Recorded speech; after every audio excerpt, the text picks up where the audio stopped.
History as it happens, June 26, 2023. Prigozhin versus Putin. Armed rebellion is apparently underway in Russia. President Vladimir Putin has vowed to crash what he called an armed mutiny in televised address. Moscow essentially preparing for a potential siege. Russian authorities are telling Wagner fighters not to follow their leader, Yevgeny Prigozhin, and also to take measures to detain. The leader of the Wagner group, Yevgeny Prigozhin, has ordered his mercenaries to turn around and return to their bases to avoid... 16 months ago, Russian forces were on the doorstep of Kyiv, Ukraine, thinking they were going to take the city in a matter of days, erase the country from the map. Now, they had to be focused on defending Moscow, Russia's capital. What happened in Russia? A mutiny, a military rebellion by Wagner mercenaries ended with a whimper rather than carnage, as Yevgeny Prigozhin turned his tanks around before reaching Moscow, in the boldest challenge yet to Vladimir Putin's long reign. What was Prigozhin after? Did his move leave Putin weaker? And is Russian history any help in figuring out what might come next? That's next as we report History as it happens, a podcast from the Washington Times. I'm Martin DeCaro. Making historical parallels is always a perilous undertaking. It's useful to understand a range of options. It's good to know history because it shows you what has happened before and presumably allows you to ask certain searching questions about what is happening today. But I will agree with Vlad that there are more differences than similarities between the revolutionary situation that was in Russia in 1917 compared to what we have today. Trying to figure out what was happening in Russia while events were unfolding was hard. And now, a day later, it's still not entirely clear. As for any long-term consequences, also hard to say right now. This podcast is History as it happens, and over the weekend it seemed like we were witnessing a historic moment in real time. Before it fizzled out, anyway.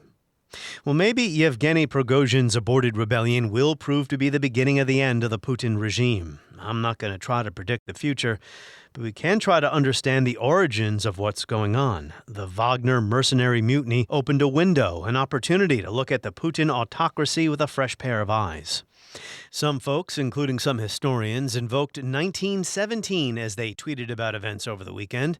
1917, the Russian Revolution toppled Tsar Nicholas II. Several months later, a Bolshevik coup destroys Russia's provisional government before there could be elections for a constituent assembly. Russia descends into civil war, millions die, Lenin dies, and we get Stalin. Well, maybe there are some useful parallels there, but the history I thought of was more recent, say the past decade, since Russia annexed Crimea in 2014, following the ouster of a pro-Russia president from Kyiv the prior year. I thought of something President Obama said at a news conference when asked about what the U.S. would do in response to Russia's aggression. Russia is a regional power that is threatening some of its immediate neighbors, not out of strength, but out of weakness. Ukraine has been a country in which Russia had enormous influence for decades, since the breakup of the Soviet Union. We have considerable influence on our neighbors. We generally don't need to invade them in order to have a strong cooperative relationship with them. The fact that Russia felt compelled to go in militarily and lay bare these violations of international law indicates less influence, not more. Russia is a regional power. Ouch. Well, that means the Kremlin's capabilities do not match its lofty great power ambitions. I mean, just look at the full-scale invasion of Ukraine. It's been a disaster. And Prigozhin got his tanks to within 125 miles of Moscow before cutting a deal to call off his rebellion. Putin then dropped the charges. Prigozhin would go to Belarus, but the Wagner forces met almost no resistance on their way to Moscow. I mean, how is that even possible? We're going to get into all these issues and more in a pair of conversations in this episode. In a little bit, we'll be joined by historians Vladislav Zubok of the London School of Economics and Political Science and Sergey Radchenko of the Johns Hopkins School of Advanced International Studies. You may recall they appeared on the podcast a few weeks ago to talk about the Cuban Missile Crisis and the dangers of nuclear brinksmanship. But first, Catholic University historian Michael Kimmage is here. He specializes in the history of the Cold War and U.S.-Russia relations since 1991. From 2014 to 16, he was on the U.S. Secretary of State's policy planning staff, where he held the Russia-Ukraine portfolio. Michael Kimmage, welcome back. Great to be with you, Martin. So I guess what happened over the weekend, and we are here speaking on the Monday after the, not an attempted coup d'etat. What was this? A military insurrection, a mutiny? We're speaking the Monday after it all happened, so we're not quite sure exactly what happened yet or what the long-term consequences are be. But what are your initial thoughts on this? Well, perhaps it's useful to begin by saying what this was not. As you've already started to do, Martin, it was not a revolution. There was not a groundswell of opposition to the Putin regime itself, and it's very difficult to identify any governing idea to what Prigozhin was trying to do. Part of it is something very small scale, which is a vendetta that Prigozhin, the head of the Wagner group, has against various figures in the Ministry of Defense, and this was a very peculiar way of acting on that vendetta. And perhaps that's one explanation for why it was so easy to wrap up quickly and to defuse, because there isn't really that much behind it, perhaps, apart from the personal animus of Prigozhin, Minister of Defense Shoigu, and others. But I wouldn't want to downplay it too much. It's a remarkable thing to have roughly 25,000 soldiers completely outside the command of the government, marching on the capital city, taking over a military command post in a city of 1 million people, Rostov, and then as they sort of bow out of this 24-hour insurrection, getting the applause of a lot of people on the ground and demonstrating that elite support for Putin exists and is relatively uniform, but is at the same time very thin. So as a stress test for the regime, it's very important to know that the regime did not pass with flying colors and has revealed new vulnerabilities. Yes, it was stunning, but not altogether surprising. You don't have to be an expert on Russia to surmise that the elites upon whom Putin depends to stay in power after all this time, even in a dictatorship or an autocracy, right? That the elites are not happy with what's happening in the war. One of the key points, used the word dictatorship, that we often see, I think, especially those of us who live in democracies, ironically, we see the strengths of dictatorship. The extreme degree of media control, the extreme concentration of executive power in the hands of one individual, the integration of politics, military, society, culture, et cetera. All of that can look, I think, very formidable from the outside. And if you're living in Ukraine at the moment, you can see that that's formidable in practice. Putin has a lot of power to wield violence at his disposal, but dictatorships lie. And dictatorships make huge mistakes and have a very, very, very hard time course correcting. And I think that that's just the story of Russia at the moment writ large. The war is a mistake. It's a strategic blunder for Russia, judging their interests not as Putin does, but in a somewhat more rational way. And then the pattern of lies that the regime has used, especially as it relates to the suffering of everyday Russians at the front and the kind of military forces that they have mobilized, those lies are costly. And one of the things that Prigozhin did, in addition to mounting his rebellion, was to speak truth about the war, and to do so at a very high level, using social media, a platform that wouldn't have existed in the Soviet Union, and in a sense, not undermining Putin's power, but undermining Putin's narrative. And that for a dictatorship is a very, very dangerous thing. He was attacking Ministry of Defense officials and some generals, but some people viewed that as criticisms of Putin himself, because you can't directly attack the autocrat, so you attack the people who answer to him. But as you say, Prigozhin had no base of popular support, the images coming out of Rostov notwithstanding, and it's not clear what he wanted to do. One wonders what would have happened had the tanks reached Moscow, if there had been open combat in the streets. It's not clear what he wanted, what he wants now, and how his Wagner mercenary force is going to, I guess, get reintegrated into the war effort. I mean, there's so many unknowns right now as he seeks refuge in Belarus. I mean, I think it was a game of chicken, that what neither Putin nor Prigozhin wanted to do in this situation was to cause a lot of bloodshed, because that would diminish perhaps both of their popularity, or perhaps the popularity of one of them. So they went up to the edge of that, both of them. And then in a sense, they both pulled back. There's no way that with 25,000 soldiers, Prigozhin was going to take the capital city. But his wager may have been that people in the Kremlin would sort of join sides with him, or that there would be, some real popular uprising in this madcap coup. And that, of course, didn't happen. So it was a very elaborate game of chicken. In the end, both sides backed down. Unbelievably high stakes when you think of the capital city. If we would think of this in American terms of, of course, Blackwater marching on Washington, D.C. and getting within 125 miles of it, it would be astonishing here. And we've discussed this in the past, and I want to return to this in our conversation in a minute or two about the succession, the orderly succession that doesn't exist, really hasn't existed in Russia, especially the post-Soviet Russia. So what do you make of the fact that Putin seemed to not respond quickly to what was happening? There's an article in Bloomberg News today talking about there were warnings about this coming. U.S. intelligence knew that this was a possibility. Putin himself had been warned by his insiders in the Kremlin. And even after it started, he still seemed to dither. Is he losing his touch? Yes, I think that's clear. You mentioned the battles for succession. It's too soon to say, but looking back on this from 5 years from now, it's very possible to me that historians will look at this as the first succession battle in the end phase of the Putin regime. Not a successful one, but still, he had the courage to try, and that tells you a lot. Putin stylizes himself as a man of action and likes to project those kinds of images. He very often, in practice, procrastinates and, sort of waits, plays people off of each other. I think, this is obviously just a guess, he probably didn't imagine that this was possible, that a lot of what Prigozhin was doing on social media was bluster, kind of on a rhetorical joyride, and I don't think that he thought it could be real. But also part of his more personalist, informal way of ruling, where he wants these rivalries underneath him to fester, right?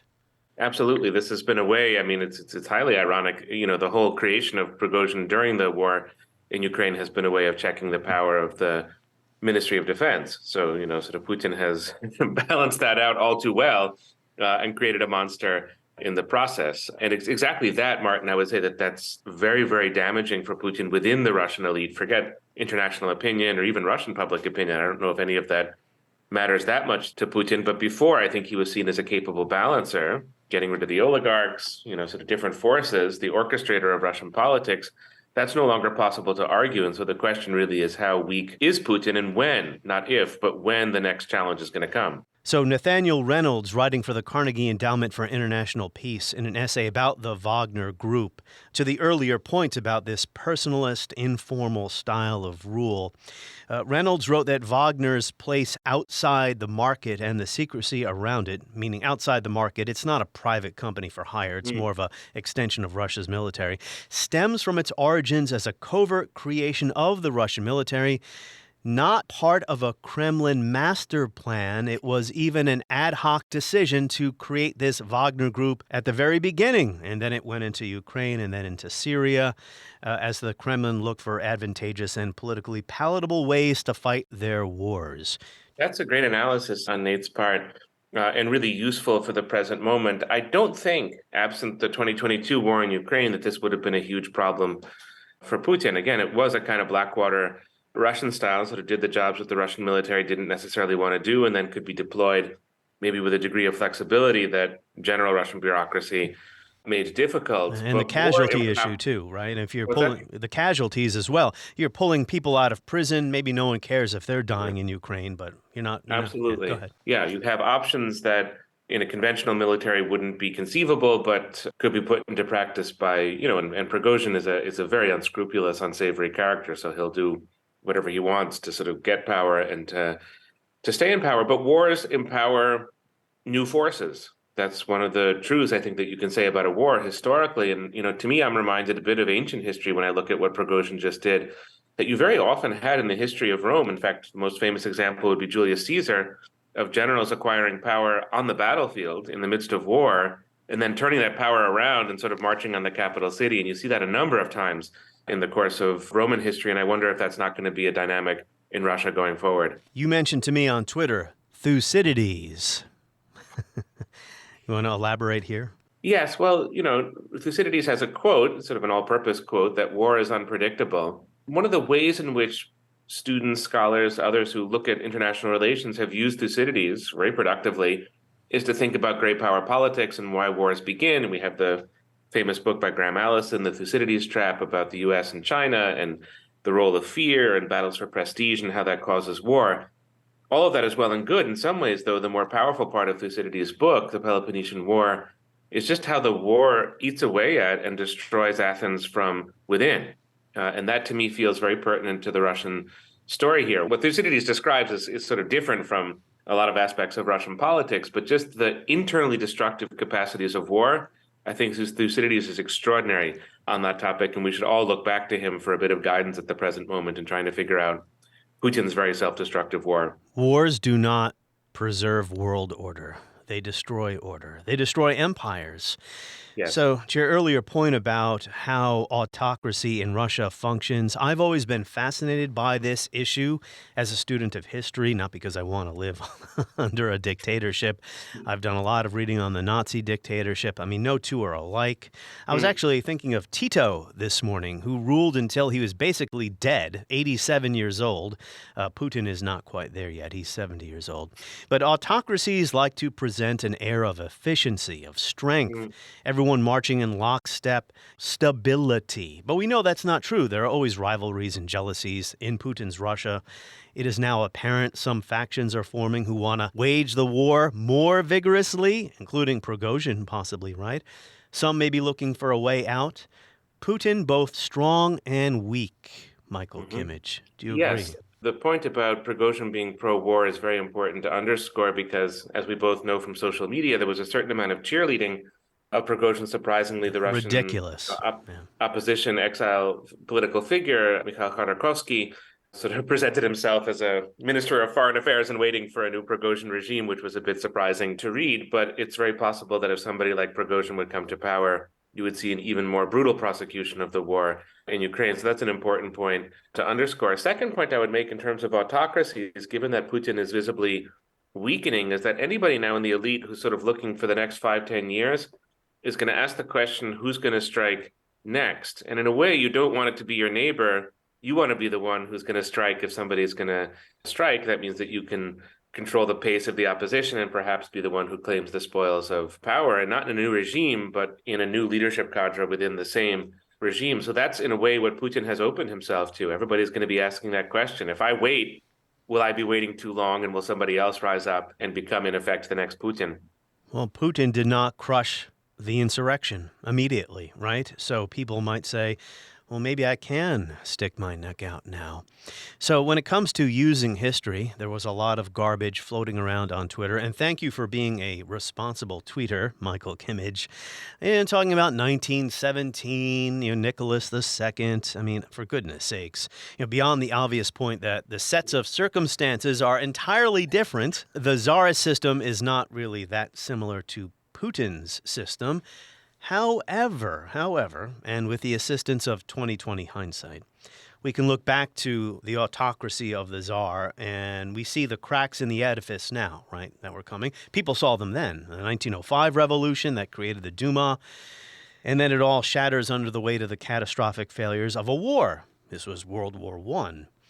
So sometimes a system that does seem stable can collapse like a house of cards in short order. I'm not saying that's going to happen here, but as Stephen Kotkin wrote in Volume 1 of his Stalin series, and Volume 1 is such a superb book because the first several hundred pages are about Russian history, not Stalin.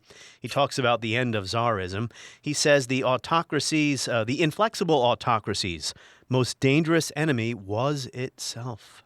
So 2 points. I mean, with the Romanov dynasty, they celebrate their 300th anniversary in 1913. And it was a very joyous celebration. All of Russia seemed to participate. And you would not have guessed in 1913 that this was a regime on its last leg. So it did take something as large as the First World War, which caused Hungary, dislocation, misery within Russia. That's just not comparable to... And millions of deaths, millions right, of the Ukraine war so far. So that's a useful example, I think, but it's probably one that argues under current circumstances, maybe for the longevity of the Putin regime. I personally, I think sometimes we overemphasize 20th century analogies and examples. In this case, would look to 2 previous uprisings and rebellions in pre-20th century Russian history, and this is the Pugachev uprising and the Stenka-Razin uprising of the 17th century. And these were both figures who marshaled peasant power to challenge the Tsarist regime. But in this case, and maybe this is, sort of pertinent to Prigozhin going off in exile to Belarus, but in both cases, the Tsarist regime was able to capture these figures and had them tried and quartered on Red Square. So uprisings in Russia don't always lead to revolution. There are quite a few instances of uprisings leading to a crackdown and then increased repression on the part of the regime, which is a very possible outcome of this episode. So I think sometimes we look to 1917 because we want to get rid of Putin, and then we, sort of spin the information a bit too much in that direction. Well, 1917 did not end well. I mean, it was a catastrophe for humanity, a Russian civil war, and then we get Stalin after that. I mean, folks who should know better on Twitter kind of cheering this on. I agree. Getting rid of Putin in the abstract sounds like a great idea. But maybe we'll return to the succession problem now. There is no orderly succession there. Here in the United States, totally different set of circumstances. If a president dies or is assassinated, JFK, 1963, we mourn, but we don't panic because there is an order of succession. LBJ took the oath of office on the plane in Dallas, right? It's not the same in Russia. There could be chaos, right? No, I mean, it's. I wouldn't want to flatter ourselves here. We have our own, challenges with political stability and order. That's clear. But this is, of course, one of the greatest treasures of the American political tradition. And we should do everything we can to hold on to it because it enables a lot of other great things in American life, in the economy, in society, et cetera. And, even by the standards of Russian history, which is, rough when it comes to the question of succession, Putin is extreme.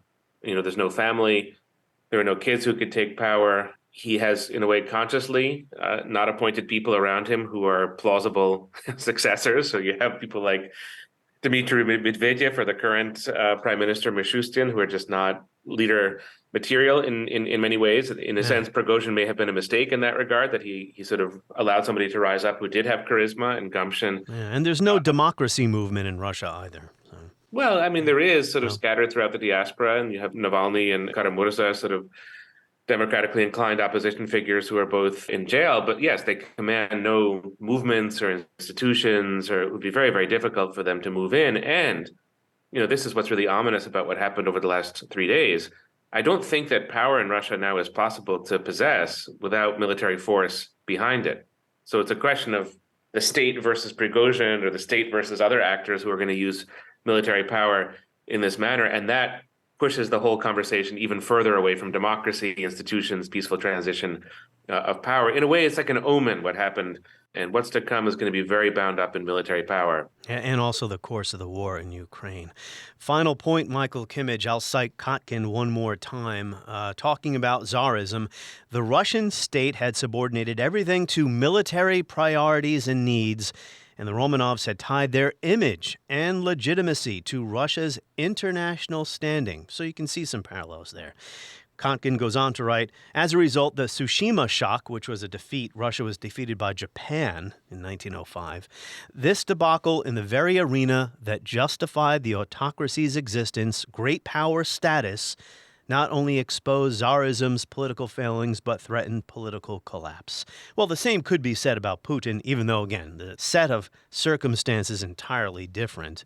Absolutely. And in a sense, the Romanovs and Imperial Russia was better off in this regard, despite what happened to them in 1917, in that there was an ethos of service, and especially of military service, in the Russian aristocracy. And in that sense, there was a more organic connection between different levels of society and the kind of wars that Russia fought. In fact, one of the mistakes that Nicholas II makes is that he goes to the front to be close to the men, and he leaves St. Petersburg and leaves it vulnerable to revolution. Putin and most of the people around him are hypocrites. Their kids study in the West. They live lives of incredible luxury. They pass themselves off as great patriots and wartime leaders. They've botched the war. They've forced the most vulnerable and poorest members of society to go and fight in it. And Wagner has done even more horrible things, as you said, with convicts, and they sort of smother it all in a rather disingenuous language of patriotism. In a sense, that's euphemism. Where Prigozhin was right on the money with the videos. Some of them were over the top, but he's just hitting this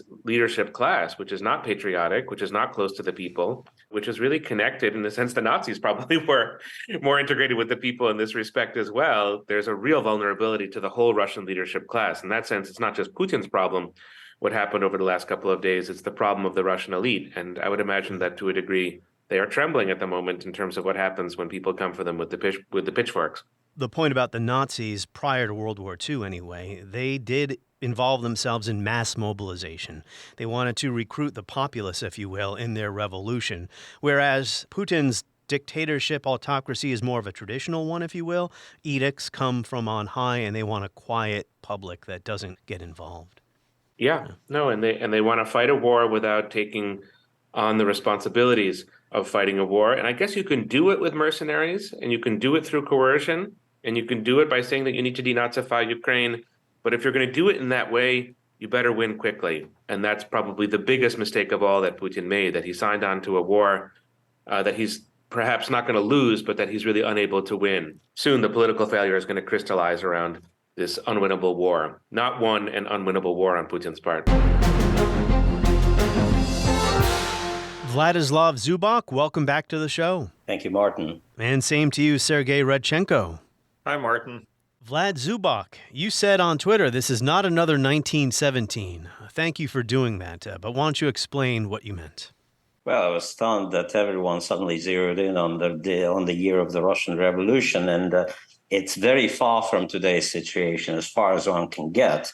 You know, Putin is not the Tsar, but he's still in the Kremlin. He's still there. 1917, we had no power, just a very weak provisional government, no state, economy in disarray. And the capital was flush with tens of thousands of armed soldiery and people. So that was the situation in the capital. Today's Moscow is a modern metropolitan. They have a stake in the stable system. Ruble jumps up and they lose. So you don't have the situation of the two cities. Like in Petrograd, you had the city of the mob, of proletarians, of those people who, the soldiery that was led by Trotsky and Lenin. In Moscow, there's no combustible energy. So, okay, you can imagine Prigozhin and 10,000 of his cutthroats come to Moscow. What would they do? What would they do? They go to a nearby cafe, and have a coffee. This is what they did in Rostov. And even in Rostov, they didn't know what to do. Yeah, one wonders what would have happened had he kept going all the way to Moscow. Sergey, what about the comparisons to 1917? Both systems were autocratic, but the Tsarist monarchy was an absolute monarchy. I know they get a Duma in 1905, a hereditary, divine right monarchy. Putin's system is more informal, more personalist, even though they're both autocrats. Why don't you pick it up from there? I would just like to begin by agreeing with Vlad. Making historical parallels is always a perilous undertaking. It's useful to understand a range of options. It's good to know history because it shows you what has happened before and presumably allows you to ask certain searching questions about what is happening today. But I would agree with Vlad that there are more differences than similarities between the revolutionary situation that was in Russia in 1917 compared to what we have today. You could, I suppose, make a superficial comparison between Russia obviously losing badly, starting to lose badly in the First World War. We had the Kerensky offensive that did not go anywhere that summer of 1917, but that was a different kind of conflict. It was a much bigger war. The stakes were so much higher. The situation in the Russian army was so much worse. And then, of course, we had that march by the head of the Russian forces, General Lavr Kornilov, and a lot of people have actually alluded to that. And indeed, Putin himself, in his speech, when he spoke out against Prigozhin, he made the allusion to 1917. He didn't actually specifically mention Kornilov. Kornilov was the one whose forces undertook a march to Petrograd, which was the name of St. Petersburg at that time, in order to prevent the Bolshevization of the government, i.e. the Bolsheviks taking power. Because as Vlad said, there was a provisional government, but there was also the Petrograd Soviet, and the situation in the capital was very uncertain. And Lavr Kornilov was trying to perhaps reinforce the government and create some kind of a military dictatorship. He failed, and then what happened is, the government further fell apart, and we had the Bolshevik Revolution. So historical example, it's very interesting to study that history and see what it can tell us about the present, but certainly does not provide any blueprints for where we are today, agree with Vlad that it's a very different situation. Yeah, that was surprising that Putin himself brought up 1917. And Kornilov, who you mentioned, he became a white Russian, meaning in the Russian Civil War. A white Russian general did not end well for him. I mean, nothing really here ended well. 1917, the Civil War was terrible. We get Stalin as a result after Lenin dies. But maybe here's one parallel that works, Vlad.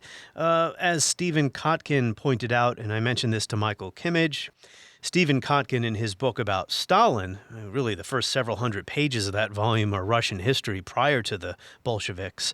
He said the Russian state had, under the Tsars, had subordinated everything to military priorities and needs, and the Romanovs had tied their image and legitimacy to Russia's international standing. So the Tsushima shock, which was the defeat in 1905, this debacle in the very arena that justified the autocracy's existence, great power status, not only exposed Tsarism's political failings, but threatened political collapse. I think in both cases, these autocracies are brittle. They put on an air of stability and efficiency and strength, but they're brittle. I want to address this. I mean, we keep jumping between the two Russian revolutions in search of a usable path for this story. You know, Sergey continued with the background. I can continue with the background, but basically it's a very wrong approach in my view.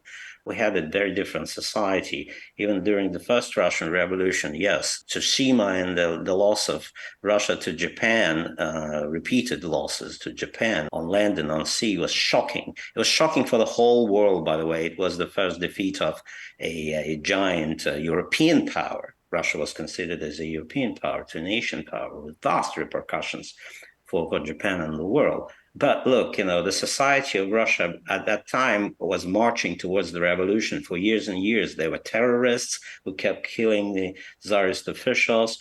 There was intelligentsia dreaming of a liberal democracy and actually believing that once these democracies were granted, Russian society would be like Europe. It would solve numerous problems. I guess those people didn't underestimate the difficulties.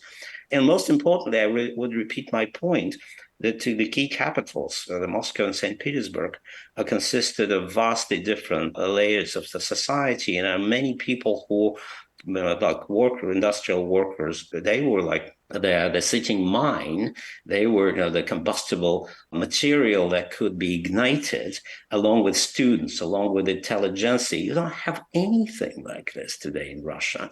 You have some people like Navalny approaching Russian society, Moscow and St. Petersburg, as if he could ignite this as a bomb. This is why Navalny returned to Russia. I don't know actually why he returned to Russia, but if there were any rationale, it was what the social revolutionaries before 1905 thought. Once you start something, once you have a match, the whole thing would flare up and some giant, revolutionary catastrophe would sweep the Tsarist regime away. This is totally wrong. We see repeatedly it does not happen to Putin's society. It does not happen to Putin's Moscow. And yet, every time when something like the Prigozhin affair happens, you have all of a sudden so many Western commentators saying, oh, it started. The regime would start falling like, it's the beginning of the end and that kind of thing. So we need to readdress this fundamental misreading of what is Russia's society today, what is Muscovite society today, what is the Russian army today, and address our mistakes because, something is not working according to many people's expectations, indeed. Russian society is not a bubbling cauldron ready for revolution right now.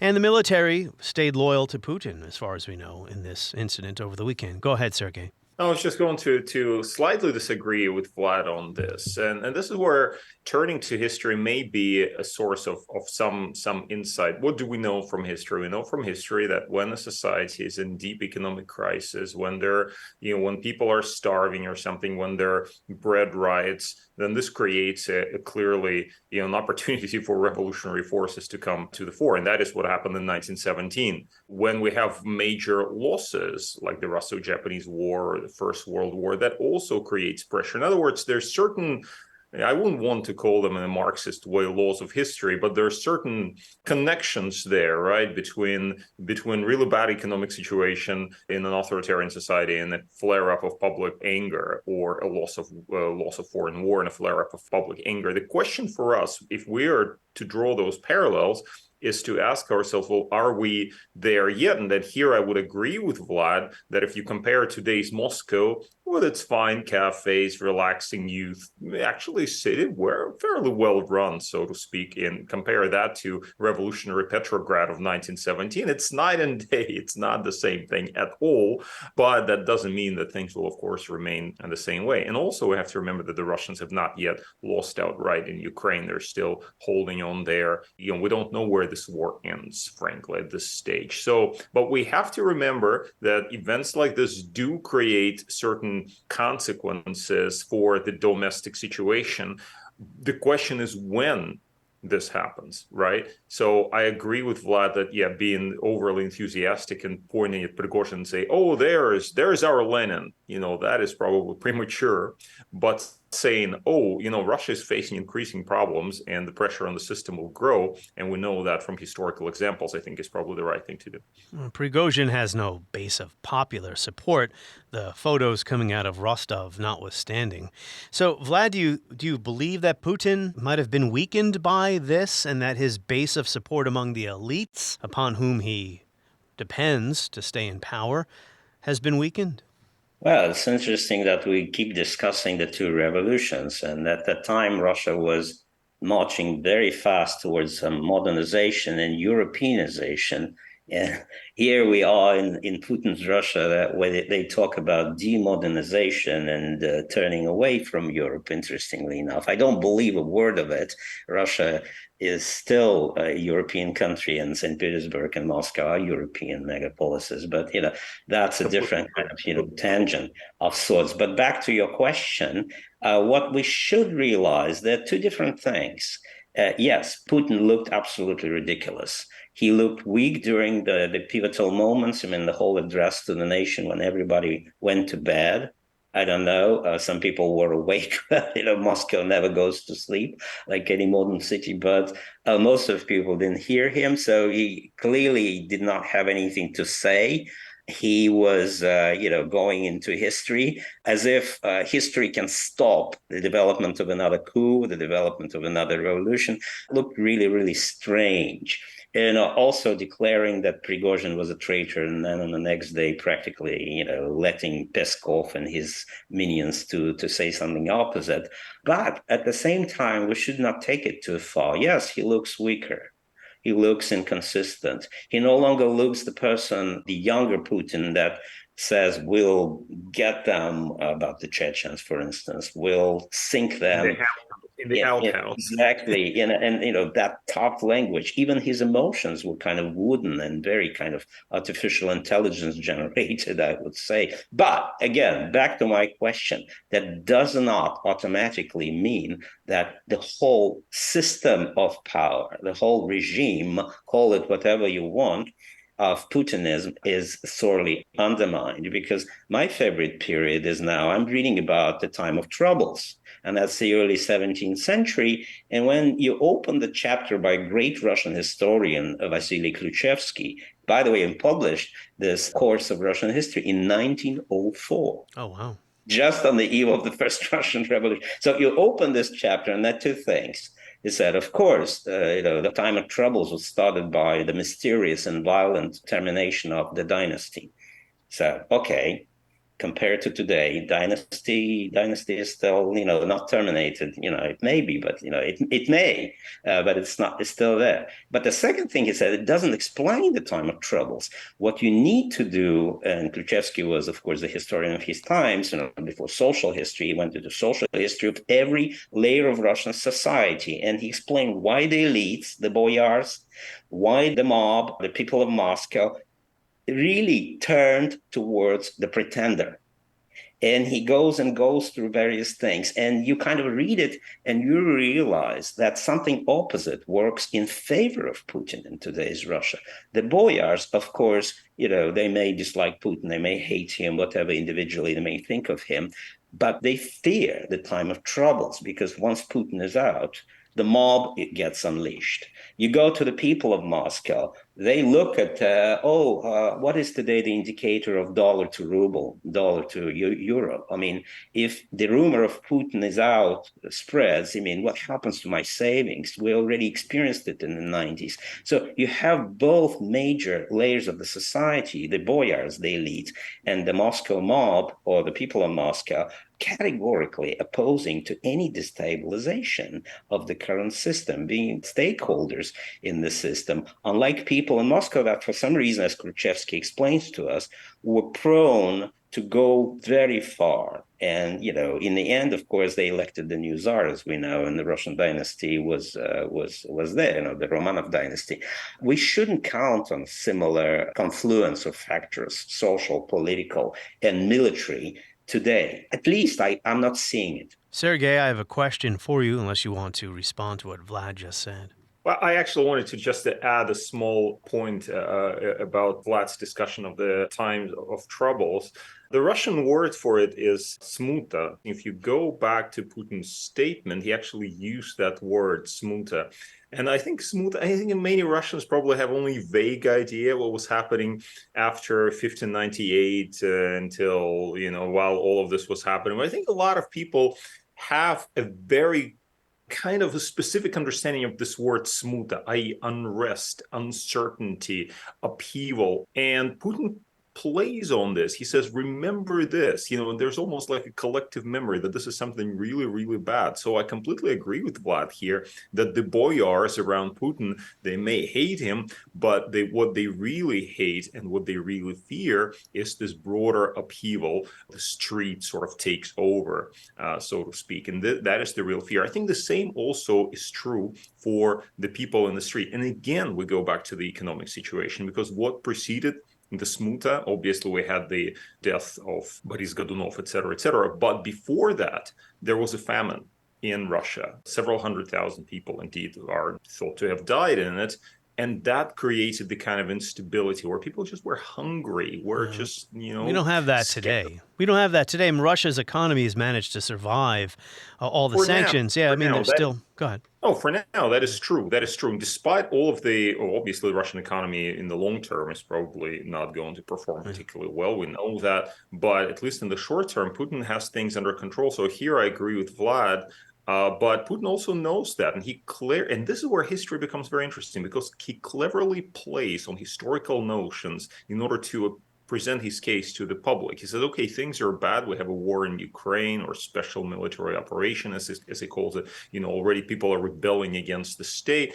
But this is not smuta. This is not the upheaval of the early 17th century. And this is not 1917, but it could be that. It could be that. So fear that option and back me and back my hold on power. That is the message that he's bringing to people. That's where history matters for him. Well, it's great that you picked up on that, because I would not have. And I'm pretty confident that in the more than 250 episodes I've done here since early 2021, this is the first time smuta, if I'm saying that right, has come up. So let's talk then about more recent history. I think both of you alluded to this in your answers. The problem with Putin's ad hoc, kind of informal, personalist rule, much different than how the Tsar ruled, there is no orderly succession. I mean, he's done this on purpose. He doesn't have anybody that's the obvious next person, right? He's got no children, no obvious family member either. And that's what scared me about what was going on over the weekend, especially folks who should know better on Twitter kind of cheering on Prigozhin as if he's a Jeffersonian Democrat going to save Moscow. There could be chaos in a succession post-Putin. I mean, we hope not, right? I mean, I guess the elites who are his power base would have a say in who comes next. But there was an actual succession under the Tsars. You had the Politburo under the Soviet system. You don't have anything really here. Oh, yes, this is the Achilles heel of the current system, Martin. You put it very well. And when we, in the future, not yet, but in the future, and we don't know how soon, when the situation of the termination of the dynasty sort of, I tend to think that Egypt had how many dynasties, right? Many, over 25, but, Russia only had probably several, 3. including the communist dynasty. Putin attempted to start the fourth, right? Let's suppose, but he never really, he destroyed the institutionalized underpinnings of his dynasty, right? How things should be elected and so on and so forth. He basically neutered the system of parties that could continue with the system. So he made everything to prevent any successor. And that might mean the end of his dynasty at some point. And what would happen at this time? Then you might ask a question. Would there be another smuta? I guess, Martin, you like this word, so I will keep repeating this. Yeah, go ahead. So will there be another smuta? Well, if you read Kluchevsky again, he mentioned, and then I repeat it, it's not enough to have the termination of dynasty. He said also it was a mysterious and violent end of the dynasty. And that was this pretender that was supposed to be killed, but he mysteriously came alive, the false Dmitry, who was the Rurikid, who was theoretically the grandchild of Ivan the Terrible, right? This situation is very, very unthinkable today. I mean, for me, it's hard to imagine. And Alexei Navalny would say, my great-grandfather was the Romanov or anything like that. But even more importantly, again, we should turn to the social underpinnings of any upheaval, social underpinnings, because would the boyars be interested in this upheaval? Clearly not, because for all the reasons Sergey laid out. So if suddenly something happens to Putin, my guess is they would create an artificial Putin. They would create an artificial intelligence Putin. They would do anything to stop even the rumor of Putin's death. It would be hard, but they would try. More importantly, where would you find the mass politics, mass kind of reaction to this event from the streets? It's still not there. So my guess is it would be limited to the elite. They would try to do anything to limit the damage from the sudden end of the dynasty, and they would do anything possible to create a new dynasty immediately. Sergey, I talk on this podcast sometimes about what will happen to Trumpism after Trump.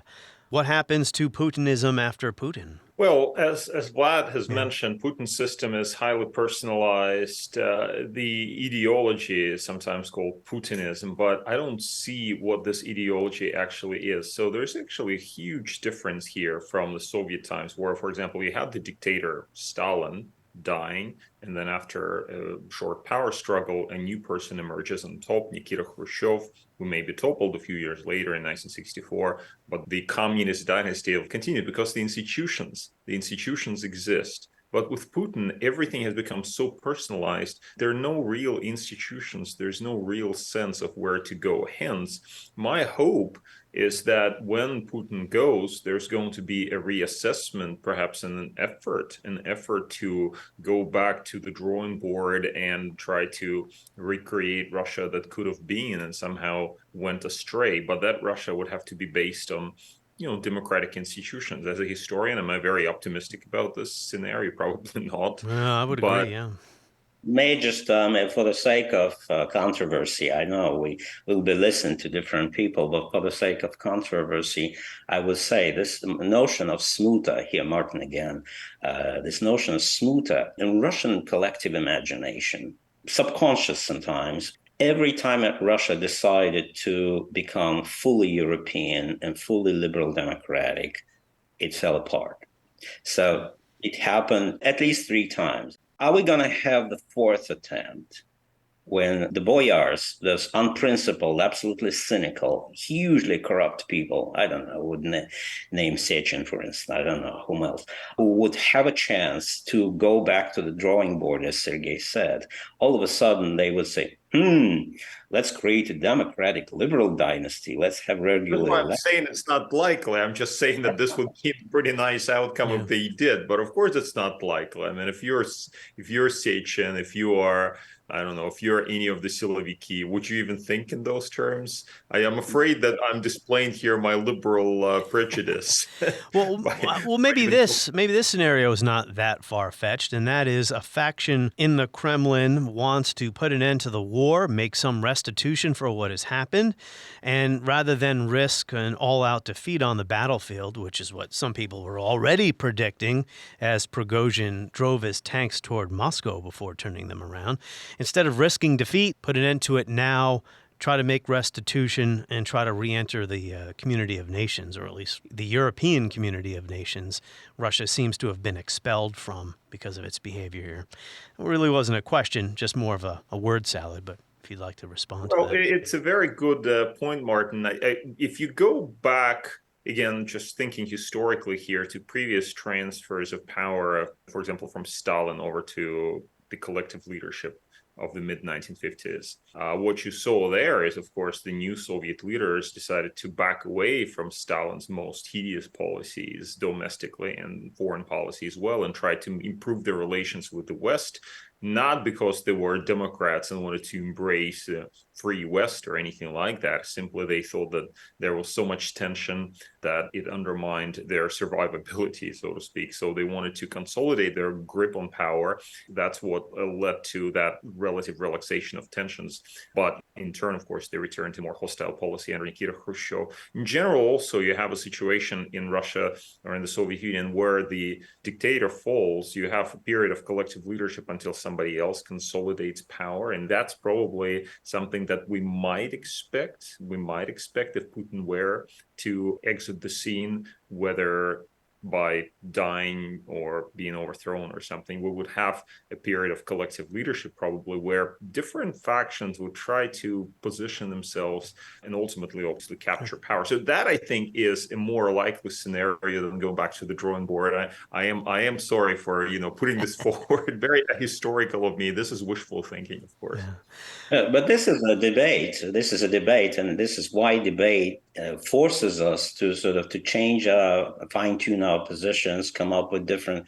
It's not just even that. It's my desperation, because you look at what has been happening in Moscow and in Russia over the last weeks and months, and you think, what on earth is this? What a kind of embarrassment. I just sense some kind of shame almost that it has come to it. I know maybe I'm not supposed to feel that, but it just looks absolutely ridiculous. And you would think, wouldn't people understand that the system that they have is not particularly, it's not a good one, and they need to do something else. But, I think... this whole debate among Russian intellectuals for decades and decades, they kept saying, is our government the most European part of our society? No, it's very hard to admit they're the worst part of our society. So who is the European part of our society? Who will take our country to liberal democracy? And it's still the case. It's still the case.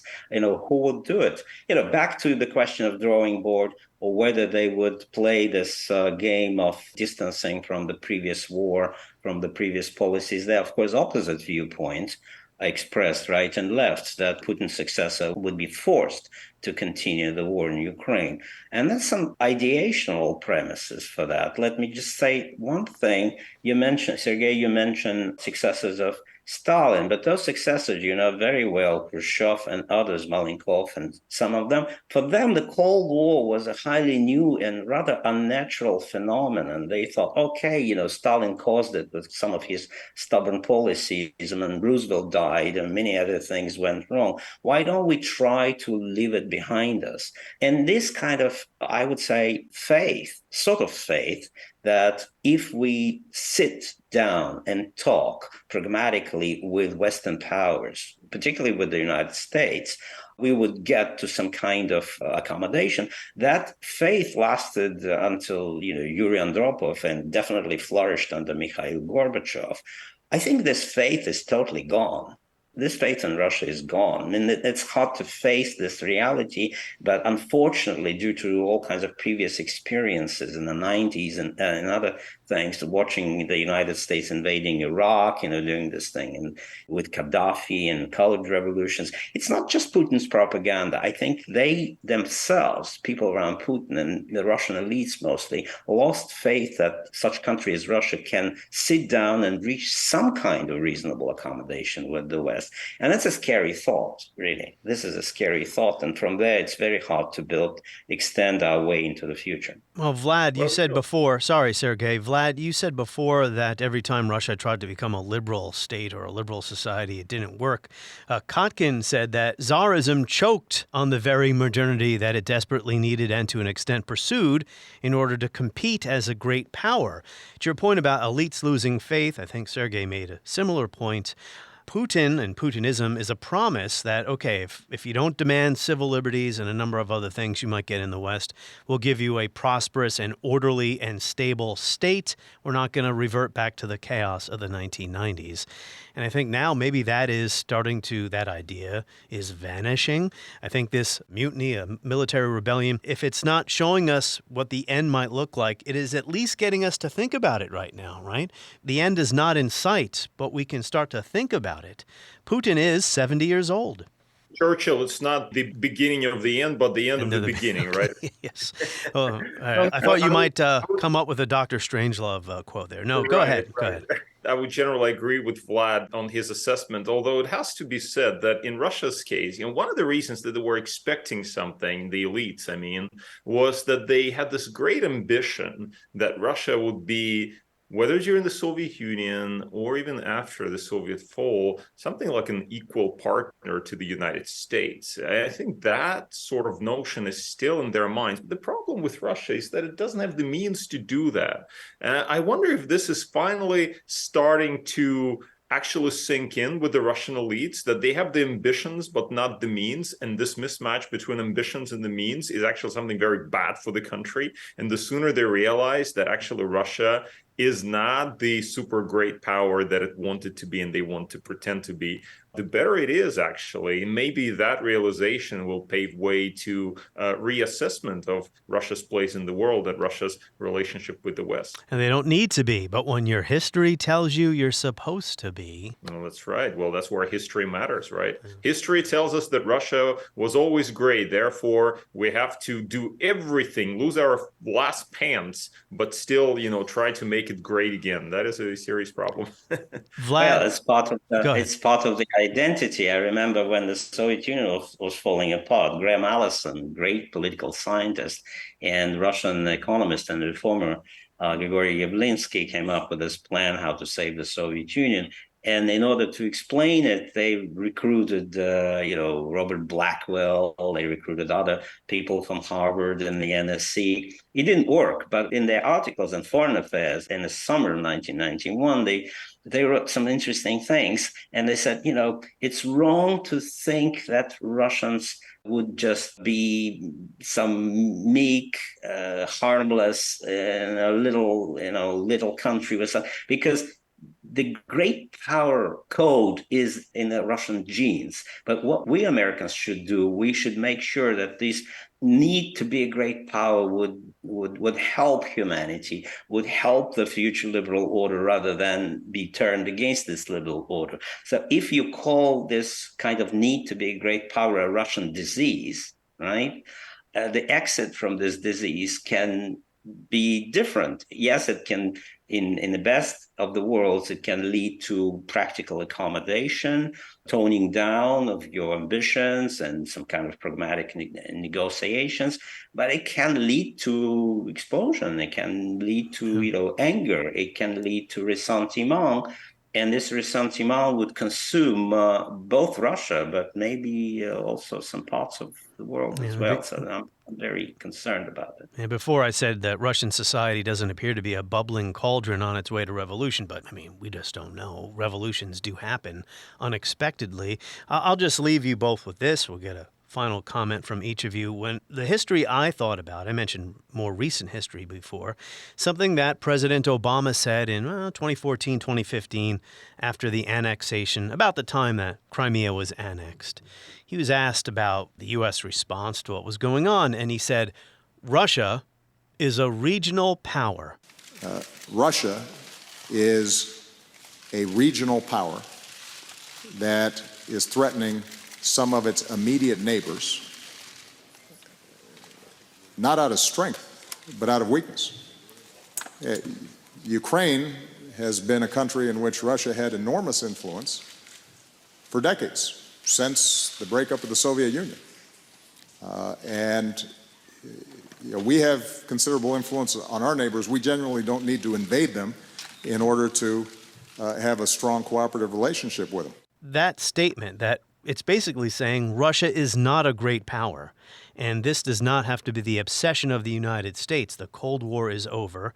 Well, he was right. Russia wants to act like a great power. It's both weak and strong at the same time. I think it's entirely accurate. I think he diagnosed the problem. We know, of course, that Putin's reaction to this was not particularly positive. I mean, he feels humiliated by rhetoric like this.